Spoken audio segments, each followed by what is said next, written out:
Whenever you're trying to find the volume of a three-dimensional figure, the gist of it is length times width times height. You are looking for the length times the width times the height. That's your 3 dimensions.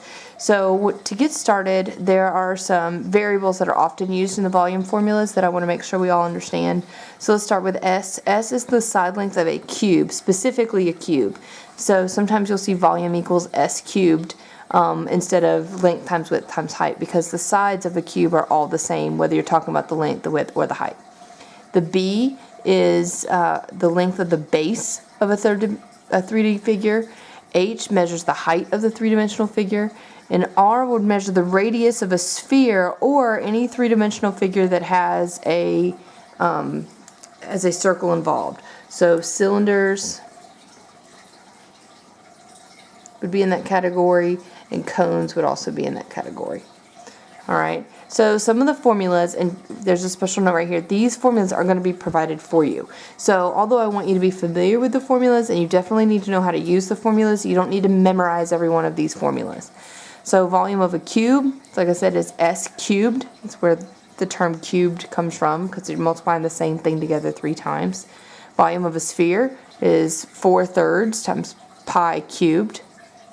Volume of a prism, it's capital BH. V equals capital BH. The capital B is the area of the base. So if the base is a square, it'll be the length cubed or squared. If it's a rectangle, it'll be length times width. If the base of the prism is a triangle, it'll be 1/2 base times height. So that's what the capital B stands for.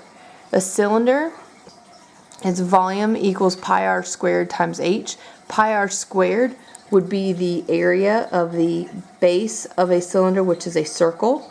So this right here would be the base, capital B, so B times h, just like in a prism. Okay. Of a pyramid is 1/3 that base times height. And a cone would be 1/3 pi r squared. There's your capital B right here. Okay, because a cone is basically a pyramid with a circle at the bottom instead of a square or a triangle times your height.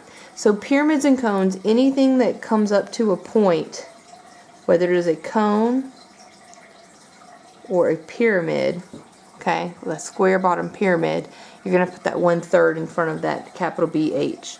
So the base of a pyramid or prism will either be triangles, squares, or rectangles. They certainly can be pentagons and hexagons and all of that, but we are dealing with triangles, squares, and rectangles. So the area of a triangle is 1/2 base times height.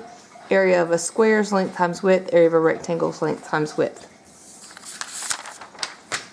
So to solve these problems, you're going to plug in the information you have and solve for any variables you have left over. So again, just a basic, what do I have and what do I want? So a prism has a rectangular base with a length of 2 inches and a width of 5 inches. The height of the prism is 12 inches. What is the volume of the prism? So as you see here, you've got your 2 rectangles, and I've done my best to draw a cube. Your 2 rectangles at the end are your bases. So you have your length and your width. And it says the height is 12, but the height, I mean, if you, with it not standing straight up, this height looks more like a length, and the 5 looks like a height. When you're talking in 3D space, usually the longest side is the height when we're talking about these. Your width is usually your shortest one, your length is usually your medium length. But really, the base could just as easily be this rectangle here or this rectangle here. Okay? So the volume equals the area of your base times your height. So area of your rectangle is length times width. So length times width times height, just the basic volume formula. So your volume would be 2 times 5 times 12, which is 10 times 12 is 120 inches cubed. Notice that what you do to the, that you're multiplying, 3 dimensions together, 1, 2, 3 dimensions together. So it's going to be 3 sets of inches being multiplied together, so it's cubic. Alright, so find the volume of the following figure. Here we have ourselves a cone. Alright, envision an ice cream cone standing upside down. It's a circle at the bottom. So our volume formula for a cone is 1/3 pi r squared times height. So 1/3 pi, and then now I've got to look to my picture to fill in my r and my h. So my r is 7, so 7 squared times 10. All of this as is can go into your calculator, okay? If you want to leave it in terms of pi, you can just not put in pi into your calculator and you would get 163.33 pi and it'd be cubic centimeters. Or if you want to go ahead and plug in the pi or use 3.14, it'd be 512.87 cubic centimeters.